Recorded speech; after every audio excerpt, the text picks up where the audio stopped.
Typical conventional time management workshops only use one word for different aspects of time. We need some clarity about the different kinds of time. Here are some descriptions. Physical or event time is the continual occurrence of physical and experiential events. The word event is used to describe something that happened or is happening now, like getting up in the morning or noticing that you're hungry. A second phase of time is symbolized by the faces of clocks and watches, different tools for measuring event time. Different cultures measure event time in different ways. These measurements allow us to compare and coordinate our activities. The third phase of time is the one that is probably most important for our happiness, although it's also probably the phase that is least understood and most undervalued.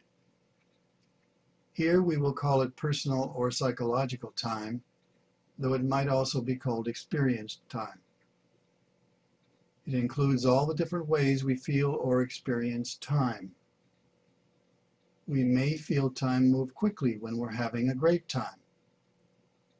During some of the best moments of our lives, things seem timeless, with little or no feeling of time passing. We feel time drag or pass slowly when we're bored or having a bad time. We feel anxious about time when it seems we don't have enough of it. Our feeling of time passing sets up familiar problems: time pressure, anxiety, overwhelm, and the feeling we don't have enough time. Rather than measuring or mirroring an external flow, our feeling of time passing is just the aggregate result of resisting past negative experiences. A composite of repressed energy, the feeling of time passing is independent of external physical events and speeds. In other words, our feeling of speed and time pressure is a product of past resisted experiences and not a measure of current external forces or events. A very important part of personal time for Westerners is called linear time, a sense of horizontal time flow among past, present, and future that moves at the same unchangeable speed for all of us. Finally, though it's a kind of lack of any feelings of time passing, timelessness can also be considered a kind of personal time. Have you studied time management? What does time management focus on? Events and tasks? Since American European cultures focus on measured time and events in physical time, time management in Western countries has most often become simply a matter of choosing, organizing, and scheduling events. If you studied conventional time management, did you find that it sometimes made you more nervous or anxious or pressured about time? Although time management seminar graduates have been able to accomplish more as a result of their training, there is growing recognition that they still feel like they don't have enough time, and some feel like things have worsened. If you studied conventional time management, do you no longer have time pressures? Conventional time management usually presumes that time flows independently of us. Does conventional time management assume that time is external, outside us, independent of our consciousness? Yes, most seminars say something like, "We all have the same amount of time." End of story. No mention that there are different types of time, nor that there are different ways to experience time. So peak experience is ignored. Conventional time management focuses only on that lowest quality pit performance domain of human performance on the periphery of the circle. In discussing the improvement of fourth-generation time management training over the third generation, time management teacher Stephen Covey said, "Concerns about quality of life are just as likely to come from someone with a high level of time management training as from someone without it. The fundamental problem remains. This requires a paradigm and an approach that is a fundamental break with less effective ways of thinking and doing." But Franklin Covey's training presumes and is built on top of the linear time paradigm, and so it still doesn't handle the basic friction of time passing. However, conventional time management training doesn't need to presume the linear time view and limit time management's possibilities and usefulness. So conventional time management doesn't directly handle the basic pressure and anxiety of time flowing, nor does it define or clarify different types of time. To my knowledge, the only course that focuses on transforming our experience of linear time is Mastering Linear Time from the TSK Association. But what can conventional time management do? It addresses what we do, not how we do things. Conventional time management can help us plan and identify goals and priorities, break down projects, schedule, track progress, coordinate resources, and deal with procrastination. Most people will need conventional time management skills to optimize their productivity and well-being and to reach the higher levels of time mastery. Here are the steps for mastering conventional time management. Clarify and write down your long and short-term objectives in major areas of life. Keep the objectives current. Break projects down into doable tasks. Update project plans as necessary. For all identified tasks, set priorities and estimate the time required so that you're aware of what's important and when things are scheduled. Here are additional steps for mastering conventional time management. Schedule periodically and create to-do lists and calendars with scheduled tasks and appointments. Do the tasks, focusing on top priorities and doing things in the time allocated. Periodically ask Lacan's question, what is the best use of my time right now? Change tasks as appropriate. Whenever it's useful and appropriate, you can learn these skills in Mastering Time 103, available at manage-time.com.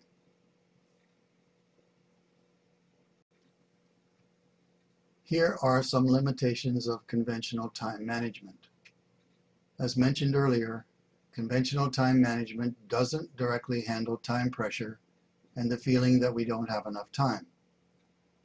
On the contrary, by leaving the underlying linear time flow untouched, it presumes that a certain level of pressure is a natural phenomenon that we must adapt to. Conventional time management can't adequately describe time wasting. It usually simplistically categorizes tasks on the presumption that they either have inherent value or lack it. But with the possible exception of those things we're doing but don't really want to be doing, time wasting can't really be defined in terms of specific tasks. Not addressing how we do things keeps conventional time management from recognizing different levels of functioning with different degrees of wasting time. Conventional time management also can't adequately describe interruptions, which are not always bad. Not addressing how we do things keeps conventional time management from recognizing different possibilities for being interrupted, some of which aren't disruptive. Conventional time management seminars sometimes emphasize distinguishing what feels important versus what feels urgent or pressing.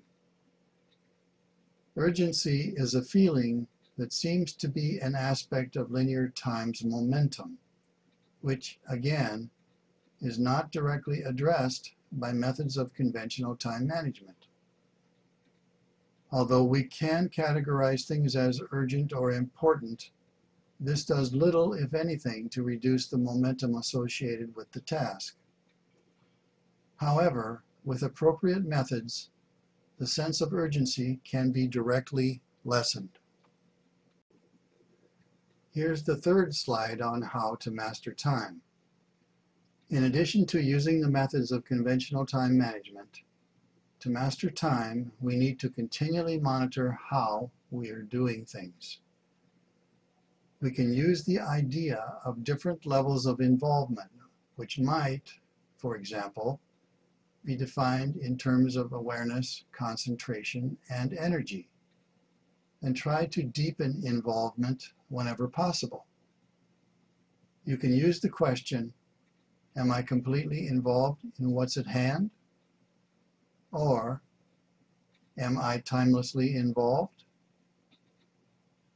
Specific ways of improving involvement can effectively handle procrastination, time wasting, interruptions and disruptions, urgency, and so on. Progress can be measured in two ways. Birds need two wings to fly. They can't fly with one wing. One is not more important than the other.